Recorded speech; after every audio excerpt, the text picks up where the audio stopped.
Bonjour, c'est toujours un plaisir de vous retrouver pour vous parler aujourd'hui d'un sentiment que vous avez peut-être rencontré de temps en temps.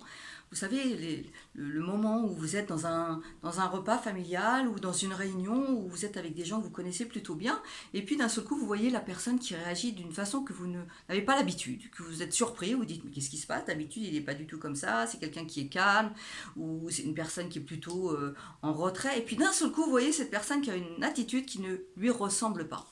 Eh bien, sachez que quand ça arrive, tout ce genre de comportement, très souvent, eh bien, c'est l'enfant intérieur que vous avez en vous qui réagit. Qui réagit. On a tous un enfant intérieur.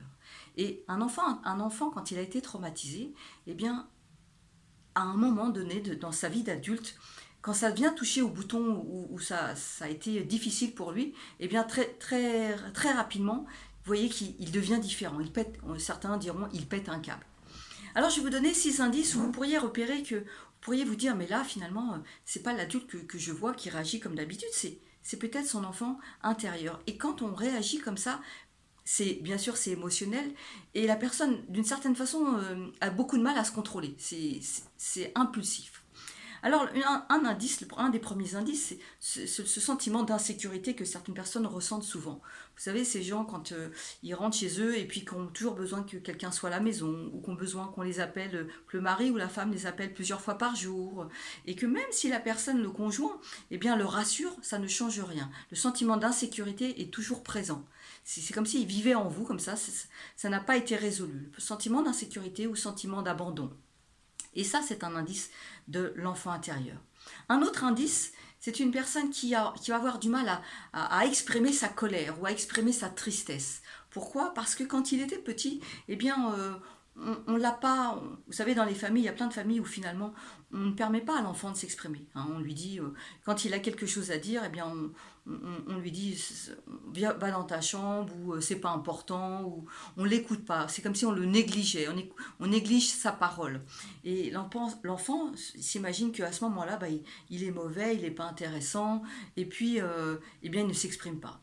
Et il a trouvé ça, il a été élevé de cette façon-là, de ne pas s'exprimer, de ne pas exprimer sa colère ou sa tristesse. Ce qui fait que, eh bien, quand il est adulte, c'est une personne qui ne va pas oser dire ce qu'il ressent, qui ne va pas exprimer ses besoins.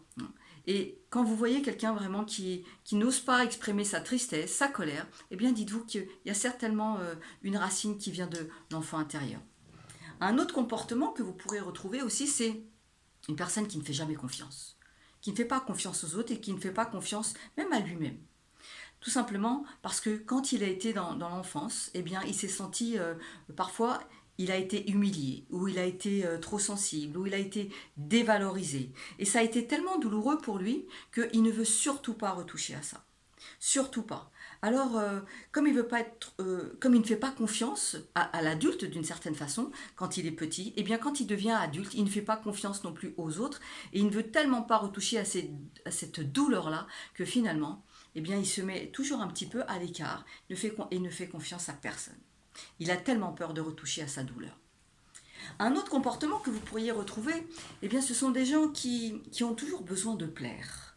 Et de plaire bien sûr aux autres, et puis d'avoir un petit peu de... Fait tout ce qu'il faut pour, euh, pour ne pas décevoir. Fait tout ce qu'il faut pour vraiment être à la hauteur de ce qu'on attend de lui. Pourquoi? Parce que tout simplement, eh bien, son estime dépend du regard de l'autre. Il est prisonnier d'une certaine façon du regard de l'autre. Alors il veut toujours plaire parce qu'il a l'impression que s'il plaît, il récupère de l'estime de lui-même. Donc ces gens qui veulent toujours plaire et qui n'aiment pas les conflits non plus. Et puis, une dernière attitude qui est un indice important pour voir que l'enfant intérieur vit en vous, et bien c'est quand on est accro. Vous savez, quand on est dépendant d'une substance, quelle qu'elle soit d'ailleurs, hein, d'une substance, ça peut être la cigarette, ça peut être parfois, ça peut être l'alcool aussi, hein, mais ça peut être le fait de s'isoler, d'être dans la lecture, d'être quand on est accro de quelque chose, eh bien c'est toujours le signe d'un traumatisme qui n'a pas été traité dans l'enfance. En fait, c'est une fuite parce que que ça soit l'alcool, que ça soit la cigarette, hein, ce sont des, des dépendances importantes, il y a beaucoup d'autres dépendances beaucoup moins importantes, mais au moins celles-là, on les voit bien parce elles font souvent des dégâts. Eh bien, c'est une fuite. C'est pas tant qu'on est dépendant de la cigarette ou de l'alcool, c'est qu'on est dépendant du soulagement que ça va nous apporter.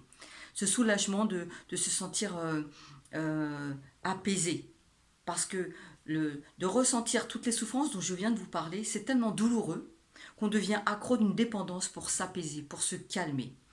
Alors bien sûr, aucun enfant intérieur ne va pouvoir se gérer tout seul. Alors ce que je vous propose aujourd'hui, c'est de détecter déjà dans quel indice peut-être quel comportement vous vous retrouvez. Et puis quand vous vous retrouvez dans un de ces comportements, bien de vous dire, mais finalement c'est l'enfant qui vit en moi. Et simplement à ce moment-là, bien de se dire, je vais l'écouter. Parce que l'enfant, vous allez pouvoir, une fois que vous l'avez détecté, ce comportement, vous allez pouvoir, en tant qu'adulte, vous en avez pris conscience, et en tant qu'adulte, pouvoir vous occuper de lui, de vous dire, mais là, à la date d'aujourd'hui, avec l'adulte que je suis devenu, je vais pouvoir gérer cette situation, je vais pouvoir m'occuper de toi, je vais pouvoir te prendre en compte. Tu n'es pas tout seul, je suis là. L'adulte que je suis devenu va pouvoir t'aider à gérer ce problème-là. Mais tant que nous ne sommes pas conscients de ces comportements qui vivent en nous, eh bien, on se laisse embarquer par ce genre de comportements qui parfois paraissent illogiques à travers notre entourage. Notre entourage ne nous comprend pas ou nous ne comprenons pas les gens qui agissent de cette façon-là. Et quand on est conscient que c'est quelque chose qui vit en nous depuis l'enfance et qu'il est important maintenant de pouvoir en parler et d'apprendre à le gérer avec l'adulte que nous sommes devenus, eh bien les choses vont évidemment beaucoup mieux. Alors, j'espère que ces petites explications vont vous aider à mieux comprendre les comportements que vous détectez chez les autres ou vous détectez chez vous. Et puis de voir lequel qui est le plus souvent mis en avant. Hein. Et puis de l'aider, d'aider cet enfant en ayant conscience que vous avez tout à fait les moyens de pouvoir l'aider. Mais on ne peut pas aider quelle que soit la personne et quelle que soit la situation quand on n'est pas conscient de ce qui se passe en nous. Alors je vous invite à vous observer, à noter, et puis pourquoi pas des fois se faire aussi aider par quelqu'un, c'est possible. Mais la première des choses, c'est observez-vous, notez ce qui vit en vous, et puis mettez ça en lumière, et dites-vous, l'adulte que je suis aujourd'hui va pouvoir aider cet enfant qui vit en moi. Voilà ce que je voulais vous dire aujourd'hui. C'était peut-être un peu complexe, mais je trouve que c'est extrêmement important d'être conscient de tout ça. Alors peut-être que vous étiez déjà très conscient de tout ça, donc c'est formidable. Auquel cas, eh bien, aidez les gens qui sont autour de vous, qui n'en sont pas conscients. Partagez la vidéo, mettez-moi un pouce si ça vous a aidé, si vous avez aimé, ou abonnez-vous à ma chaîne YouTube. Et puis retrouvez-moi sur coachingconfiance-.com, sur ma chaîne et mon site. Et puis je vous souhaite surtout une excellente journée. Et je vous rappelle toujours que vous êtes d'une grande valeur, que vous méritez le meilleur et que le développement personnel, c'est un outil puissant pour pouvoir aller de mieux en mieux. À très bientôt. Au revoir.